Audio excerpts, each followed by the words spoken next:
شوفي، اخطر انواع الناس اللي تقدري تقابليهم في حياتك هما الناس اللي كيسيطروا على الغضب ديالهم. كوني داك الانسانه المستمعه اكثر ما تكوني داك الانسانه اللي كتهضر. ما فهمتكش نتيا كيفاش بغيتي تعيشي بخير وانتي كاع التفكير ديالك في يدك. سلام سلام سلام البنات، كي دايرين؟ كنتمنى تكونوا بخير وعلى خير مرتاحين فرحانين. معكم خلود، واليوم جيتكم الموضوع ديال الطاقة الأنثوية والسلوك والتصرفات اللي كديري وكتبعدك على الفطرة ديالك وعلى طبيعتك كأنثى وعلى طاقتك الأنثوية. جيبي شي مشروب وأجي نهضروا شي شوية. هذاك الشيء تنوضي طيبي اتاي ولا قهوة وتنساي الفيديو، صافي اختي ما ديري والو، غير قلتي بغيت نهضر معاك موضوع ضروري. غادي نبداو، غادي نقول لك بعض التصرفات اللي كديري انتي كأنثى وكتبعدك على طاقتك الأنثوية. لا انتي كتشوفي راسك أنثى وكتحسي براسك أنثى، لا الناس اللي دايرين بيك كيحسوك أنثى. أول تصرف كيبعدك على طاقتك الأنثوية، نمبر وان، رقم واحد، رقم واحد، يعني الحاجة اللي كتبعدك على طاقتك الأنثوية بزاف، الحزن. الحزن كيهدم لك جمالك، كيهدم لك شعرك، كيهدم لك بشرتك، كيهدم لك صحتك. يعني ما تتخيلوش الحزن شحال كيدمرك انت كأنثى. وطبيعة الحال هادشي مذكور في القرآن. انا عارفة بان في هاد الوقت بالضبط حتى شي حد ما غادي يكون فرحان في حياته 100%، وحتى شي حد ما لاقيها كيف باغيها بالضبط. وانا عارفة بانك انتي ماشي خاطرك حزينة، عندك ظروف، عندك اسباب. انا ما تنقولكش الا كوني فرحانة كبتي المشاعر ديالك، لا، انا تنقولك حاولي تخرجي من داك الحزن في اسرع وقت. يعني ما تبقايش منغمسه في الحزن. يعني انا عارفه بانك تقدري تكوني مريتي في تجارب خايبه، صدمات، ظروف، ماشي لخاطرك، ولكن خصك تعرفي واحد الحاجه، بان ان مع العسر يسرا وربي كبير. ثقي في الله، لان الله سبحانه وتعالى لطيف بعباده. عارفين بان الدنيا ما مستاهلاش، الدنيا ما مستاهلاش. حاولي ما تبقايش منغمسه في الدنيا بزاف، كتفكري شحال تعيشي، شحال تعيشي من عام، شحال ماكسيموم 20 عام. حتى شي حاجه ما مستاهله تحزني عليها. سائلي وثقي في الله، لان الله سبحانه وتعالى قادر يعوضك، قادر يغير حالك برمشة عين، قادر يحقق لك داكشي اللي انت بغيتي. غير ثقي في الله سبحانه وتعالى، وعرفي بان الله سبحانه وتعالى لطيف ورحيم بعباده. ما يمكنش ربي سبحانه وتعالى يبغي لك الشر، ما يمكنش ربي سبحانه وتعالى ما يجازيكش على الصبر ديالك، على حسن الظن به سبحانه وتعالى. يعني حاولي ما أمكن تفائلي وتخرجي من داك الحزن ولو غير بأشياء بسيطة. حاولي تبدلي تفكيرك، داك الأفكار السوداوية اللي كتجيك في راسك عارفة غير من الشيطان. أنا عارفة بأنك انتي باغا تعيشي داك العيشة اللي كتمناي أو توصلي داكشي اللي باغا، كل واحد وشنو في راسو. ولكن إلا جيتي تفكريها صح وتدوريها في دماغك، راه حتى شي حاجة ما مستاهلة تحزني عليها. ربي سبحانه وتعالى قال إن بعد العسر يسرا. ثقي في هذه الآية، ثقي في كلام الله. إلا ما صدقناش كلام الله سبحانه وتعالى راه استغفر الله العظيم بحال كنكذبوه. كاع كلام الله سبحانه وتعالى صح. نلتجئ إلى الله سبحانه وتعالى، ثقي في الله. عارفة ديك الأفكار السوداوية والحزن راه غير من الشيطان. أعوذ بالله من الشيطان الرجيم. قربي من الله، استغفري، ثقي في الله، وكوني أكيدة بأن ربي سبحانه وتعالى غادي يجازيك على حسن الظن ديالك بالله سبحانه وتعالى. تاني حاجة، التوتر. التوتر ما تخيلوش شنو كيدير في الإنسان، بحال حزن، ولكن كل واحد عنده التأثير ديالو. كيطلع لك الطونسيون، هرمون التوتر ديما تيكون طالع، ما كتعرفي تفكري مزيان، شعرك تيطيح، الحبوب تيخرجوا لك في وجهك. يعني ما متخيلاش التوتر شنو كيدير فيك بلا ما تحسي. انا عارفه غتقولي لي بانني انا ماشي لخاطري، عندي شي حوايج وشي ظروف هما اللي كيخليوني نتوتر. كيف ما قلت لك، حتى حاجه ما مستاهله. الحاجه اللي قادره انك تبعديها عليك بعديها عليك. الحاجه اللي كتوترك وكتعصبك يا ناس، يا شي حاجه كديريها، يا تفكير، حاولي تبعدي منه. حيت الدنيا هذه فيها خير وشر، نور وظلام. ديما سيري ديك الطريق النور، ماشي طريق الظلام. انت الا كنتي قادره تصرفي ديك الحاجه منك، سواء الناس سواء اللي كان كيوترك وكيخليك ديما في التوتر، بعديه. انت وصحتك اهم من ديك الحاجه اللي غتخليك ديما في التوتر. ثالث حاجه، الطاقه السلبيه. انك تكوني ديما طاقه سلبيه، ديما تفكيرك تمشي للسلبي، يعني ما تشوفي حتى شي حاجه ايجابيه. اي حاجه كتشوفيها سلبيه، الناس سلبيين، الحياه خايبه، التفكير كله سلبي. لا هادي ما تصدقش، لحقاش انا ما عنديش الزهر. لا هادي ما طراش ليا، لحقاش انا ما منحوسه ما عنديش الزهر. لا هاداك الشيء تيدمرك انت كأنثى، وطاقتك الأنثوية كتهدم. انت شنو خاسرة؟ تعوض ما تفكري سلبي، فكري ايجابي. تعوض ما تقولي انا لا ما عنديش الزهر، انا عارفه راسي، انا ما عنديش السعد، انا ديما منحوسه. يعني تعوض ما تمشي انت في طريق الظلام، تمشي في طريق النور. عارفه بانك انت دزتي تجارب اللي خلاوك تفكري بحال هكا، واللي خلاوك تصرفي بحال هكا. ولكن لا، ما تكونيش ضحيه التجارب ولا الصدمات اللي دزتي منهم. لا، ما تستسلميش.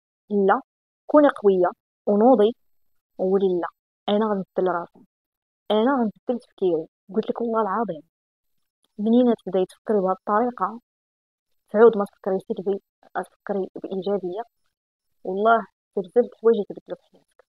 مجرد تفكير غتبدل حياتك. اكيد، اكيد مع العمل، مع بزاف د الحوايج. ما فهمتكش نتيا كيفاش بغيتي تعيشي بخير وانتي كاع التفكير ديالك سلبي، الداخل ديالك سوداوي؟ راه نورمال غتعيشي حياة سوداوية. واخا يكون عندك فلوس، واخا يكونوا الناس دايرين بيك مزيانين، واخا كلشي، انتي الداخل ديالك خصك تغيري. هي نصيحة مني، حاولي ديما تكوني متفائلة وتفكري بطريقة إيجابية. ولو مثلا كنت انتي مخطوبة وتفسخات لك الخطوبة وما كملاتش، قولي لا، ماشي حيت انا ما عنديش الزهر، لا، راه فيها خير. ربي ما بغاش لي هذا الانسان لانه ماشي خير ليا، وانا كذلك ماشي خير ليه. ماشي مشكل، ربي غادي يعطيني ما احسن. ما صدقات لك شي حاجه، قولي لا، راه ماشي تعكست لي حيت انا منحوسه. لا، حيت ربي سبحانه وتعالى باغي ليا شي حاجه ما احسن. وثقي في الله سبحانه وتعالى بانك يعطيك ما احسن. وكوني متاكده بانك إن تثقي في الله وتفكري بطريقه ايجابيه على الله سبحانه وتعالى، وتقولي لا، راه ربي باغي لي الخير ويعطيني ما احسن من هذه الحاجه اللي مشات ليا. كوني اكيده ربي سبحانه وتعالى غادي يستجيب لك ويعطيك ديك الحاجه ما احسن من ديك الحاجه اللي مشات لك، وبطريقه ما توقعيهاش. رابع حاجه، النكد. النكد تا هو كيبعدك على طاقتك الانثويه. يعني جالسه كتنكري، نايضه كتنكري، الناس اللي دايرين بك كتنكري عليهم، كتنكري على راسك. غير النكد، غير النكير، غضري راسك وغضري الناس اللي دايرين بك. ما تكبتيش المشاعر ديالك ولا تشوفي شي حاجه تكتي. لكن يعني حاولي تبعدي هذاك النكد اللي ما عنده حتى شي لازمه، غير بغات تهضري، غير بغات تنكدي على الناس، هي باغا تنكدي على راسك. ما كاينلاش. ماشي انا كنقول لك كبتي المشاعر ديالك، ما تهضريش، ما تتكلميش، شوفي شي حاجه ما عجبكش وسكتي، ولكن شي حاجه اللي تافهه وما عندها حتى شي قيمه، ما كاينلاش تنكدي على راسك وتنكدي على الناس. منين كيكون معروف عليك النكد، حتى الناس تيهربوا منك وتنفروا منك. خامس حاجه، الغضب. ما تخيليش الغضب شحال تبعدك على طبيعتك كأنثى. اكيد ما كاينش شي واحد في هذا العالم ديما تيغضب، كل الناس متعصبه. ولكن فين كاين المشكل؟ المشكل كاين انك انت ديما منين كتعصبي ما كتقدريش تسيطري على الغضب ديالك. كديري شي حوايج ومن بعد كتندمي علاش درتيهم. الا ما كنتيش قادره تسيطري على الغضب ديالك، راك ما قادراش تسيطري على حياتك، ما تقدريش تسيطري على الناس اللي قدامك. ماشي ديك السيطره الخايبه، ولكن لا، ما هتقدريش تسيطري على المواقف. انك تعصبي، تبداي تعيشي وتدابزي وتهرسي، ده مشكل. شوفي، اخطر انواع الناس اللي تقدري تقابليهم في حياتك هما الناس اللي كيسيطروا على الغضب ديالهم، هما الناس اللي ما كيتعصبوش دغيا، كيتعصبوا ولكن كيسيطروا على الغضب ديالهم. من اقوى الشخصيات هما هادو. منين تشوف شي واحد قادر رغم انك استفزيتيه، رغم انه طاح في شي موقف، رغم انه قادر يدقدق ديك البلاصه اللي فيها، قادر يدير بزاف الحوايج، لكن ما كيديرش، كيعرف يلعبها صح. من اقوى الشخصيات اللي تقدري تقابليهم في حياتك هما هاد الناس اللي كيسيطروا على الغضب ديالهم. واخا لاله خلود، انا ما كرهتش ما نبقاش نتعصب، ولكن كنلقى راسي كنتعصب. كي غندير ليها؟ كي غندير نسيطر على الغضب ديالي؟ انا نقول لك، انا شحال هادي كنت من هاد النوع اللي دغيا كنتعصب، كندير بزاف د الحوايج، كنت قبيحه. يعني ملي كنتعصب ما كنبقاش عاقله على راسي، ومن بعد كندم وكنحشم. كي درت ليها؟ كي درت حتى وليت قادره نسيطر على الغضب ديالي. مثلا شي حد استفزني، هي في الزنقه ديال الناس اللي كنعرفهم، يا طحت في شي موقف عصبني، كيفاش كنسيطر على راسي؟ كيفاش قدرت نبرمج العقل الباطني ديالي؟ كيفاش؟ يعني منين تنطيح في شي موقف اللي يعصبني ولا شي حد غيستفزني، شنو تنبقى نقول في راسي؟ انا ما غاديش نتعصب ولا ما غاديش نتعصب. الموضوع ما مستاهلش انني نمرض راسي ونعصب راسي ونهلك في صحتي على ود هذا. ما مستاهلش هذا الموقف اني نخسر نهاري. هاد الهضره فيما تنتعصب تنقولها وكنبرد صافي. سبحان الله، وليت كندير بحال هكا، تلقيت راسي في المواقف اللي خصني نتعصب فيهم ما تنتعصب هكا. يعني اذا كنتي من داك النوع اللي غير تيعصبك شي حد كتنوضي تدقدقي وتعصبي وتغوتي، عرفي راسك راك انتي مبرمجه العقل الباطني ديالك. العقل الباطني ديالك مبرمج على هادشي، باش يدافع على راسو تيقول باش ندافع على راسي غندير هادشي. ولكن لا برمجتي راسك على الهدوء في وقت الغضب وتسيطر على راسك في وقت الغضب، شنو تيقول؟ لا، انا باش ندافع على راسي خصني ما نتعصبش، باش ما نضرش راسي، باش ما نضرش صحتي. فهمتي؟ يعني ازاي تبرمجي راسك على الهدوء. شي دابا نتيا ملي كتكوني في شي موقف عصبك، او شي انسان عصبك او استفزك مثلا قدام الناس، بدا كيسب فيك وتيعاير وتيهضر وتيعبر ما عرفتش داكشي تيقول، بطبيعة الحال هو نيته انه يعصبك، بطبيعة الحال هو نيته انه يستفزك. هاوتي مثلا شي حد هاوتي يسبني دابا، باش نجاوبو؟ ساليتي ما نطيحش النيفو ديالك، سمحيلي. عرفتي ملي تقولي لي هاد الكلمه، راه واخا ما يبينش، راه تيقول كيفاش ما وصلتش للهدف ديالي، حتى هو الهدف ديالو انه يعصبك ويستفزك. راه ما تتخيليش شحال غادي يتعصب. ولا بدا كيسبك شي وحده مثلا تتسبك تتعايرك، كيف ساليتي؟ عرفتي شنو؟ خليتك الله سبحانه وتعالى. شي هاد الهضره اللي قلتي ليا خليتك الله سبحانه وتعالى، ما غاديش نجاوبك. ربي سبحانه وتعالى ياخذ الحق ديالك. عرفتي متى تجاوبي هاد الجواب؟ وانا مجربه. راه عرفتي الا لعبتيها صح، عرفتي تلعبيها صح، راه ما نقولكش شخصيتك كيفاش غتولي من اخطر الشخصيات ومن اقوى الشخصيات. دابا انت الا جاوبتي هذا الجواب، هو جواب زوين وكيبين انك مربيه، ولكن في نفس الوقت كتلاعبي به وكتلاعبي بالناس اللي دايرين بيك. علاش؟ حيت الناس اللي دايرين بيك شافوا هذه الانسانه كيفاش هضرات معاك، وشافوك انت كيفاش جاوبتي. شنو تيقولوا؟ عرفتي راه سباتها وعايرات وما عرفتش درت ليها، ولكن تبارك الله ما شاء الله البنت مربيه ثباتها وعيراتها شوف الجواب اللي جاوباتها. لا صراحه الاخرى اللي غلطه، شي واخا تكوني انت اللي غلطه، صراحه هذيك اللي غلطه. سيري ثباتها وعيراتها وشوفي تبارك الله الجواب اللي جاوباتها. راه حتى الناس يتعاطفوا معاك انت وكيجيو منك انت، بعد ما انت هي تسب وانت تسبي، هي تضرب وانت تضربي. لا، الناس كيجيو منك انت. دابا انا هاد الهضره كامل اللي قلت ليها شي باش جاوباتني، ما عصبتها ما استفزتها ما والو، ولكن هذا الانسان قلبه بيض وكترد عليه هذا الرد، من بعد كيتنادم مع الحال وتيجي وتعتذر لك، لان كيشوف بانك انت رغم انه سبك وعايرك او غلط في حقك، كيشوفك انت كيفاش تصرفتي وكيفاش ما طحتيش المستوى ديالو. اذا الغضب ما تيبينكش قويه، بالعكس كيبينك ضعيفه. بعدي على الغضب، على ودك، على ود صحتك، على ود مصلحتك. راه القوه ماشي هي انك تشدي هذيك وتريشيها، تشدي المعن وتهرسيهم، لا، ماشي هذا القوه. القوه هو انك تعرفي مصلحتك وتسيطري على الغضب ديالك، تسيطري على نفسك، تسيطري على الغضب ديالك. اذا هذه النقطه كنتمناها تكون واضحه. ثالث حاجه الكلام، ترتاره.